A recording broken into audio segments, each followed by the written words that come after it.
एक बार की बात है, एक छोटे से गांव में एक जादुई किताब का दुकान था। इस दुकान का मालिक था बूढ़ा राजू दादा, जो हमेशा मुस्कुराता रहता था। उसकी दुकान में सैकड़ों रंग बिरंगी किताबें थीं, लेकिन सबसे खास थी एक सुनहरी किताब जो हमेशा चमकती रहती थी। एक दिन छोटी सी मीरा अपनी माँ के साथ दुकान आई। मीरा को किताबें पढ़ना बहुत पसंद था। जब उसकी नजर उस चमकती हुई सुनहरी किताब पर पड़ी तो वो बोली, दादाजी, ये किताब इतनी चमक क्यों रही है?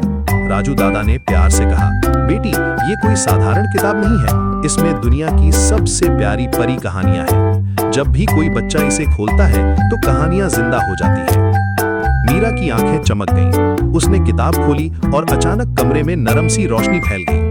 पहले पन्ने पर लिखा था सिंड्रेला की कहानी। जैसे ही मीरा ने पढ़ना शुरू किया, वो देखने लगी कि सिंड्रेला सामने खड़ी है, अपनी सुंदर नीली ड्रेस में। सिंड्रेला ने मुस्कुराते हुए कहा, हेलो मीरा, क्या तुम मेरे साथ राजकुमार के महल चलोगी? मीरा खुशी से उछल पड़ी।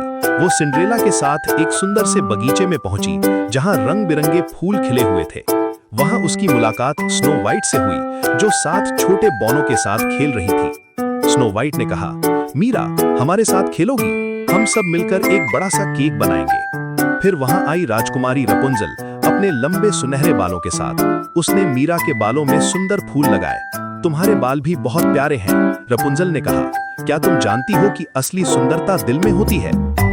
अचानक वहां एक छोटी सी परी आई, जिसके पास एक चमकती हुई छड़ी थी। परी ने कहा, मीरा, तुम बहुत दयालु लड़की हो, क्या तुम हमारी मदद करोगी?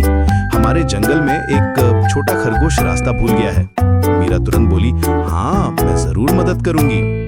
सभी परी कहानी की राजकुमारियां मिलकर उस छोटे खरगोश को ढूंढने निकली। विशु, तुम भी जानते हो ना कि दोस्तों की मदद करना कितना अच्छा लगता है। वो सब मिलकर जंगल में गए, जहां रंग बिरंगी तितलियां उड़ रही थीं और पक्षी मधुर गाने गा रहे थे।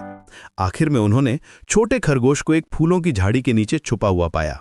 वो डरा हुआ था और रो रहा था। मीरा ने प्यार से उसे गोद में उठाया और कहा, डरो मत, हम तुम्हें तुम्हारे घर पहुंचा देंगे।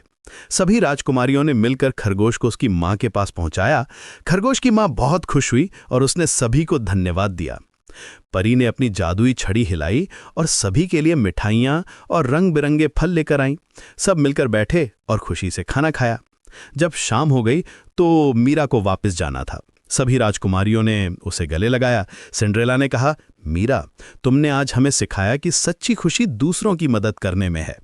स्नो वाइट ने एक सुंदर सा फूल दिया और कहा, यह फूल तुम्हें याद दिलाएगा कि दोस्ती कितनी कीमती है। मीरा ने आंखें बंद की और जब खोली तो वो वापस राजू दादा की दुकान में थी। सुनहरी किताब अब भी चमक रही थी। राजू दादा मुस्कुराए और बोले, कैसी लगी तुम्हारी यात्रा? मीरा खुशी से बोली, बहुत अच्छी। मैंने सीखा कि दयालु होना और दूसरों की मदद करना सबसे अच्छी बात है। उस रात मीरा ने अपनी मां को सारी कहानी सुनाई। उसने कहा, मां, कल मैं अपने दोस्तों की भी मदद करूंगी, बिल्कुल परी कहानी की राजकुमारियों की तरह। मां ने उसे प्यार से गले लगाया और कहा, तुम सच में एक छोटी राजकुमारी हो। और इस तरह मीरा ने सीखा कि हर बच्चा अपनी जिंदगी में एक परी कहानी का हीरो बन सकता है।